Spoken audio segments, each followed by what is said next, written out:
say thank you, Cisco Home, for having us hosting this wonderful event. And thank you, Abby, thank you just so much. You've been wonderful. And I thank all of you for attending and just, our discussion on how to create your dream home without losing your mind and losing your wallet. Now, let me begin introducing you to our wonderful panelists. David Keeton, our, what is he? Contractor. David Keeton is the owner of DC Keeton Home Improvements. He has been remodeling homes throughout the greater Los Angeles area for the past 24 years. Previous careers in business, acting, producing, and garment manufacturing have all contributed to David's success as a contractor. He has top-notch references from both customers and vendors, concise and detailed contracts. He oversees projects personally, has a positive, high-energy personality. He really does. You should have seen him trying to organize this event. I'm sorry, I just had to throw that in. Whew, it's hot in here. And has creative problem resolutions. David is a member of the West Los Angeles and Hollywood Chamber of Commerce, where he serves as board member of the Chamber's Foundation. He also is on the Leadership Council for the world-renowned nonprofit Heifer International, known as the contractor you will still like at the end of the job. Oh, are you sure about that? David, one of the most established and reliable remodeling contractors in Los Angeles, in 2013, he was awarded Angie's List Super Service Award for kitchen and bath remodeling.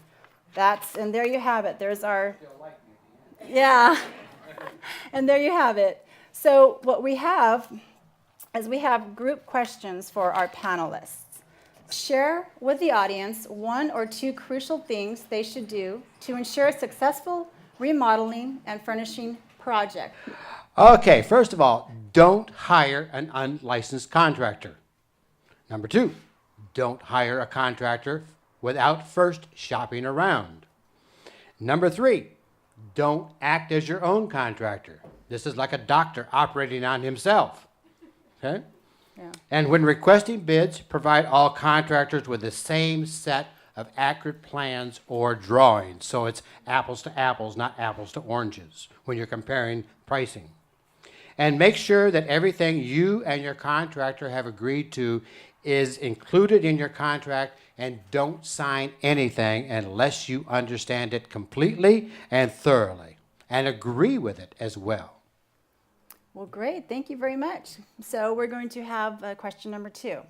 What is the value of creating a design-build team at the beginning of your project? As a contractor who's worked with many designers and architects, there's always egos. And sometimes those egos are really huge.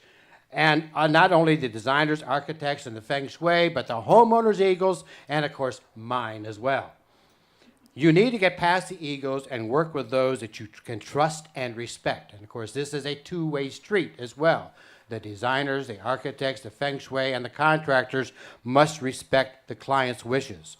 And if not, there will only be bruised egos, chaos, and a disaster in the making. So thus the hiring and vetting of a design and build team, you will discover just who you can and cannot work with. It's best to find this team before taking a hammer to the first wall. Okay, thank you. Okay, our third question. Briefly describe the services you provide to your clients.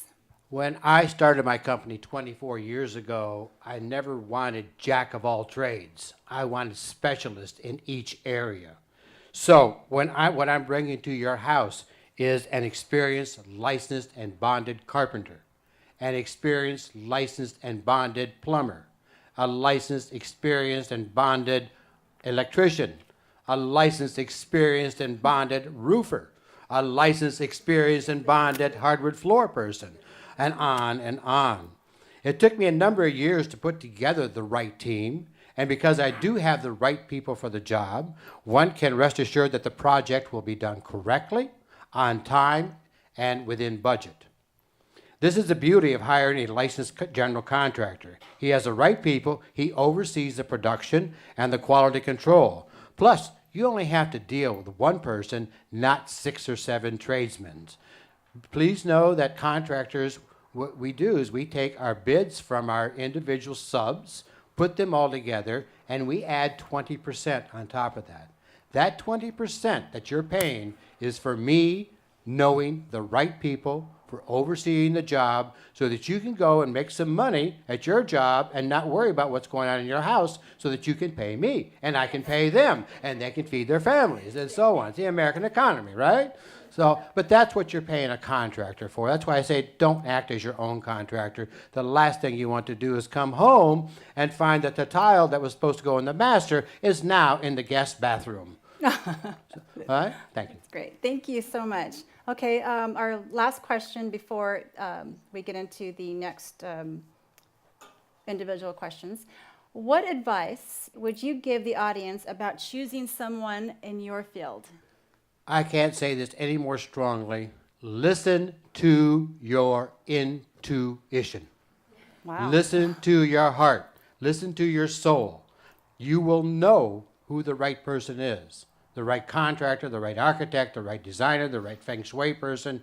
You will know. If you have, and this goes for life, if you have to talk yourself into something, it's wrong. Now, it may be the most expensive contractor. It may be the least expensive. It may be the person in the middle, but you will know who that is. And on another note, if you cannot do the project the way you really would love to have it done due to a lack of funds, wait until you have the money to do it the way you want to. Because every time you walk into this kitchen, every time you walk into the bathroom, every time you walk into that addition, and something is not done the way you really wanted it done, it's going to piss you off. You're going to get upset every time. So if you don't have the money now, wait for 6 months and do it then. So when you do have the money, that's because every time I've seen it happen again and again. I go back to clients, oh, I wish I had bought that faucet. It was only $300 more, but they said, oh, I need to cut my budget, and that's what they start doing. But wait until you have ample funds to do exactly what you want to do. How does one go about finding a contractor, and a good one at that? Well, ask your friends, ask your coworkers, ask business associates, ask your neighbors who you've seen remodeled. Go and knock on their door. People love to show you their houses, particularly if it turned out well. You know, you'll find out from those folks who they use as a contractor and whether they were satisfied with them or not. Angie's List. Now, if you go to Angie's List, you'll find me on the first page, by the way, okay? All right, but Angie's List is a great source for not only contractors, but for other professions also. $39 a month, a year, and it's well worth it. And after you've met a contractor, check out his references, or hers, and ask if you can possibly see some current projects. I always feel funny about asking people, oh, can I bring some strangers into your house? But if you ask to see, because I'm doing like 5, 6 jobs at a time, and sometimes I have keys to the house, I will take people there after I ask the people. But ask the contractor that you're considering where he or she buys their products. In other words, who their vendors are. Go to that store and check out the store. Not only will you get a chance to find out about the contractor, but you'll also see the type of products that are in that store. And you'll get another feel for what level of this contractor is, what level he's at. Is he at the really high end, middle, or is he buying things at Home Depot off the $10.95, blue light special shelf? So, and I give my clients, when I go to see clients, potential clients, I give them a shopping list. I give them places to go shopping because I've done this so long that I know every place in town that you can get for the best prices for a good quality product. So they go to these stores and they see the level of contractor that I'm at. But you actually have to go to the store. Don't call somebody on the phone. You actually have to go there. So it serves as a double positive. There we go. You get to see the products, you get to shop, and you find out about a potential contractor. Okay, thank you. And 2 more questions for you, and then we're going to collect the Q&A. Collect the panel discussion. Number 2, can you briefly tell the audience just what goes into a kitchen remodel and what trades are involved? I'll try to keep it brief. A kitchen is the biggest thing you're going to remodel in your home. A kitchen costs anywhere from 10 to 15% of the value of your home. So if it's a $600,000 home, it's a $60,000 kitchen at minimum. If it's $1,000,001, you can do a $60,000 kitchen, and it comes down lower as far as the percentage goes, and still make it look nice. But that's about what a kitchen goes for. After you've done your due diligence with your feng shui, with your architect, with your interior designer, you will need to deal with the fact that your kitchen is going to be out of commission for 60 days. It takes that long to do a kitchen. If your contractor tells you it's going to take longer than that, you might want to reconsider, because it shouldn't take that longer, and any longer than 60 days to do a quality job on a kitchen, as long as everything is there. That's another important thing. If you want to make sure that you have everything there or it's on its way. There's nothing worse than stopping for a week waiting for the tile to show up. It's not only delays the job, but it hurts the contractor because he has other things going on, and it messes up his schedule as well. So first is the demo, and lots of times, and that's always fun. I always give my clients the chance to swing the first hammer, so they can get that frustration out that they've been wanting to fix this kitchen for 24 years. And lots of times there's internal damage, particularly in kitchens and bathrooms. Water plus wood plus darkness equals. No, sometimes mold, but it's termites. Termites love to dance on through, and you'll find them there with their little crystal ball having a party because they've been there since the 60s, all right, and they've just eaten away at your wood. So be prepared for that. Are there walls to be moved? Are there new walls to be built? New windows, remove the old windows, new doorways. That's where the carpenter comes in. Then you talk to the electrician, and the designer and the architect have already laid out the electrical lights, and you usually wind up moving them 4 or 5 times, I found out over a period of years, because you just don't like quite the way it turned out. And many times you're going to have to upgrade your electrical panel, because to be according to code. A lot of houses in LA only have 100 amps. You need 200 amps because everything in a kitchen has to be on its own circuit. The refrigerator, the dishwasher, the garbage disposal, the microwave. They didn't know when they were building houses that electricity was going to be so popular. But now everything has to be on its own circuit. So many times you have to spend another $3,500 above and beyond the kitchen to upgrade your electrical panel.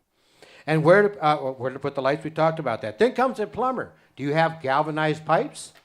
Well, a lot of homes in LA have galvanized pipes, and so you change them out in the kitchen. Well, let's go ahead and do the whole house. So there's another $2,500 that, to change things out to your plumbing, to copper piping. Then there are repairs to the floors, patching all the holes in the drywall or new drywall. Then comes the installation of the cabinets, fabricating and installation of countertops with undermount sinks, installation of tile for the backsplash, installation of the under cabinet lights and recessed cans, installation of all plumbing fixtures, faucet, garbage disposal, etc., installation of the flooring materials selected, installation of appliances, and you are done. Now, I've done about 75 kitchens, and I had to write this out. I have it in my head, but I didn't want to miss anything. There's a lot that goes into a kitchen remodeling. Okay, we have to move on to, the last question, and then get ready for your questions for the panelists, and be sure your panel evaluation form is filled out. Okay, this is a good question for you, David. What if there's a disagreement with the contractor? How should this be handled? This is a business transaction, and you want to treat it like any other business transaction, but even more carefully. These people are in your house. So you want your contractor and the people that work for him or her, you want them to be your friend. You want to be friends with them. Even if it's on the outside, and you're boiling on the inside, because you just don't want to have this chaos, this negativity going on with your project, because it'll feed through into the kitchen, into the bathroom, into the addition. It's happened to me before. You want to resolve all issues with diplomacy and respect, if at all possible.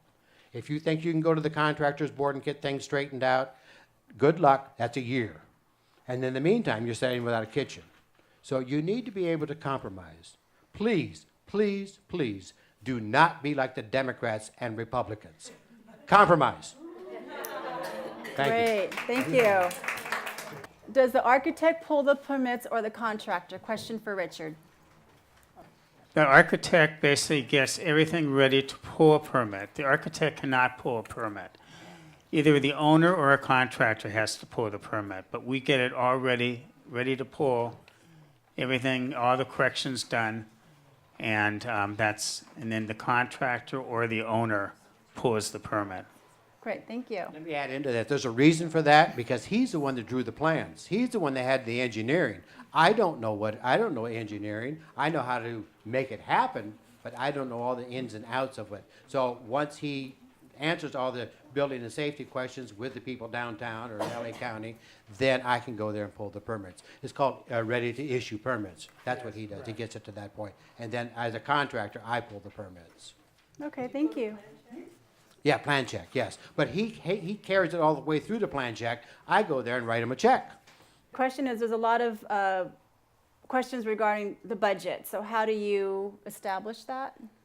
Who would like to answer that? When I remodel homes, I have a client in this room, I won't mention their name, but they want to spend a certain dollar amount. So we went through their place and looked at it, and the amount of money that he wants to spend is not equal up to what needs to be done. So I'm going back next week and I'm going to give him other ideas about how to bring his budget down and what are the possibilities that would work to meet his budget.